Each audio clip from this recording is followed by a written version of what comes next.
सांगोला नगर परिषद निवडणुकीत भाजप आणि शेतकरी कामगार पक्ष एकत्र आलेत। त्यामुळे शिवसेनेचे माजी आमदार शहाजीबापू पाटील यांनी सुरुवातीच्या टप्प्यात भाजपावर विशेषतः पालकमंत्री जयकुमार गोरे आणि शेकापचे आमदार डॉ. बाबासाहेब देशमुख यांच्यावर जोरदार हल्ले केले।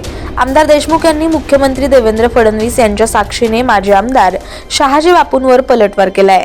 तुमच्यावर मला बोलायला भाग पाडू नका असा इशारा डॉ. देशमुख यांनी शहाजी पाटील यांना दिलाय। भाजपा उमेदवाराच्या प्रचारार्थ सांगोला येथे आज दिनांक 30 नोव्हेंबर रोजी मुख्यमंत्री देवेंद्र फडणवीस यांची सभा झाली।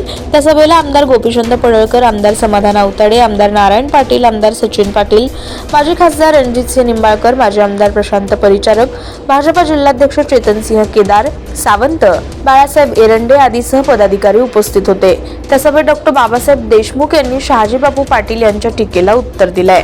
सांगोला नगरपालिका निवडणुकीच्या अनुषंगाने बैठक आणि इतर चर्चा शहाजीबापू पाटील खासगीतील विषय जाहीरपणे बोलतात। बापू मला वडिलांसमान आहेत, तेही मला मुलासारखे समजतात, परंतु तुम्ही कुणाला काय बोलता, उपमुख्यमंत्र्यांबद्दल खासगीत काय बोलता हे मला चांगलेच माहिती आहे, त्यावर मला बोलायला भाग पाडू नका असा इशारा आमदार डॉ. बाबासाहेब देशमुख यांनी दिलाय। आमदार देशमुख म्हणाले की सांगोल्यात पहिल्यांदा शेकाप, दीपक साळुंखे गट आणि भाजपा एकत्र आलेत। काहींच्या हट्टामुळे शहर विकासाची संधी हुकली आहे।